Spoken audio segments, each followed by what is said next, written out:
ধর্মতলায় ২১শে জুলাই শহীদ দিবসের অনুষ্ঠান কি এখন অতীত? ২১শে জুলাই ভিক্টোরিয়া হাউসের সামনে শহীদ দিবস পালনের অনুমতি পাবে না কেউই।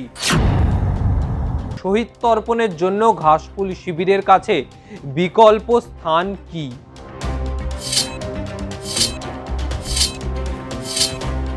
নোটিশ পাঠিয়ে কুণাল ঘোষ ও দোলা সেনকে হাজিরার নির্দেশ দেওয়া হয়। ধর্মতলায় ২১শে জুলাই শহীদ দিবসের অনুষ্ঠান কি এখন অতীত?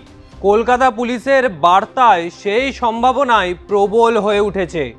সূত্রের খবর, ভিক্টোরিয়া হাউসের সামনে আর কোনো জনসভা করা যাবে না তা জানিয়ে মঙ্গলবার কালীঘাট তৃণমূল ও ঋতব্রত বন্দ্যোপাধ্যায়ের আসল তৃণমূলের আবেদন খারিজ করে দিল কলকাতা পুলিশ। জানা যাচ্ছে, পুলিশ কমিশনার অজয় নন্দা জানিয়েছেন, ভিক্টোরিয়া হাউস এবং তার চারপাশে আগেকার ফৌজদারি দণ্ডবিধির ১৪৪ ধারা জারি থাকে।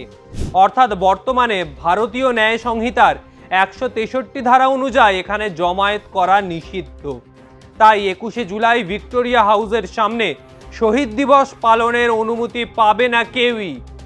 পুলিশের এই বার্তার পর বিকল্প স্থান খুঁজতে শুরু করেছে কালীঘাটের তৃণমূল। ২৬শে ভরাডুবির পর দুই শিবির বিভক্ত। ঘাসফুল শিবিরে রাজনৈতিক জটিলতা ক্রমশ বেড়েই চলছে। দলের প্রতীক তহবিল নিয়ে আইনি টানাপোড়েন চলছে কলকাতা হাইকোর্টে। মমতা বন্দ্যোপাধ্যায়ের নেতৃত্বাধীন কালীঘাট তৃণমূল এ নিয়ে দ্রুত শুনানির আবেদন করলেও তা গৃহীত হয়নি। এবার ২১শে জুলাই ধর্মতলায় শহীদ দিবস পালন ঘিরে নতুন করে বিপাকে পড়ল দুই তৃণমূলই। আসলে এই দিনটি তৃণমূল কংগ্রেস বরাবর মেগা ইভেন্ট হিসাবে পালন করে থাকে। ১৯৯৩ সালের তখনকার যুব কংগ্রেস কর্মীদের মহাকরণ অভিযানে তৎকালীন সরকার পক্ষের গুলি চালনায় ১৩ জনের নির্মম মৃত্যুর ঘটনাকে স্মরণে রেখে এই কর্মসূচি করে তৃণমূল কংগ্রেস। আর ঘটনাস্থল ওই জায়গা বলেই সেখানেই শহীদ দিবস উদযাপন করা হয়। কিন্তু এবছর ব্যতিক্রম হতে চলেছে।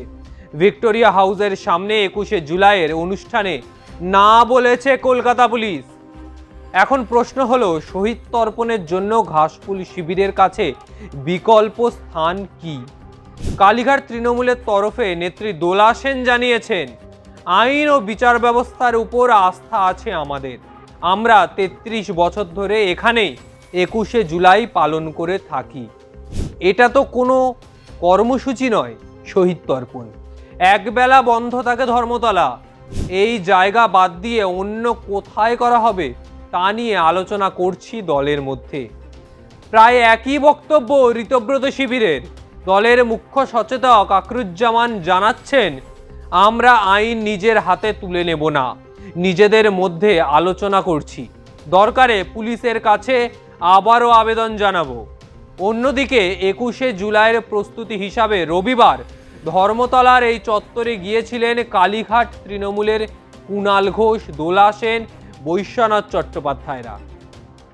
তারা ডেকোরেটার্সের সঙ্গে নিয়ে সেখানে মঞ্চ তৈরির জন্য মাপামাপি করছিলেন। সোমবার এ নিয়ে বিধানসভায় তাদের কড়া ভাষায় বার্তা দিয়েছিলেন মুখ্যমন্ত্রী শুভেন্দু অধিকারী। প্রশ্ন তুলেছিলেন, পুলিশ অনুমতি ছাড়া কেন আগ বাড়িয়ে মাপামাপি করতে গেলেন? এরপরই হেয়ার স্ট্রিট থানায় তাদের বিরুদ্ধে এফআইআর দায়ের করা হয়। নোটিশ পাঠিয়ে কুণাল ঘোষ ও দোলা সেনকে হাজিরার নির্দেশ দেওয়া হয়। মঙ্গলবারের মধ্যেই তাদের হাজিরা দিতে হবে। এই নোটিশ যায় কুণাল ঘোষ এবং দোলা সেনের কাছে। আর এর মধ্যেই ২১শে জুলাই কিভাবে পালন হবে তা নিয়ে বিতর্ক কিন্তু থেকে যাচ্ছে। কারণ মমতা বন্দ্যোপাধ্যায় জানিয়েছেন, যদি ধর্মতলায় পারমিশন না দেওয়া হয় কোর্টে যাবেন। কোর্ট থেকেও যদি পারমিশন না আসে, পুলিশি পারমিশন হলো না, কোর্টের পারমিশন হলো না, তারপর মমতা বন্দ্যোপাধ্যায় ধর্মতলায় গাড়ির উপর দাঁড়িয়ে ভাষণ রাখবেন। এ কথা তিনি দলের অন্দরে বলেছিলেন। তবে ধর্মতলা বাদ দিয়ে আর কোথাও যে ২১শে জুলাই পালন করবেন না তিনি, সে কথা কিন্তু একেবারে স্পষ্ট করে দিয়েছেন তৃণমূল সমর্থকদের কাছে, তৃণমূল কর্মীদের কাছে বা কালীঘাটের তৃণমূল কর্মীদের কাছে। ফলে 21শে জুলাই নিয়ে বিভিন্ন বিতর্ক রয়েছে। 21শে জুলাই কে পালন করবে, কার দখলে থাকছে 21শে জুলাই, সে নিয়ে বিতর্ক চরম পর্যায়ে পৌঁছে যাচ্ছে।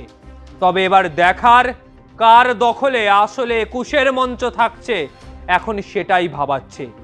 21শের শহীদ দিবস পালন ঘিরে প্রতি বছর তৃণমূলের যে স্ট্র্যাটেজি ঠিক হচ্ছে, কিভাবে আগামী সময় এগোবে, কারণ সামনে পুরভোট নির্বাচন।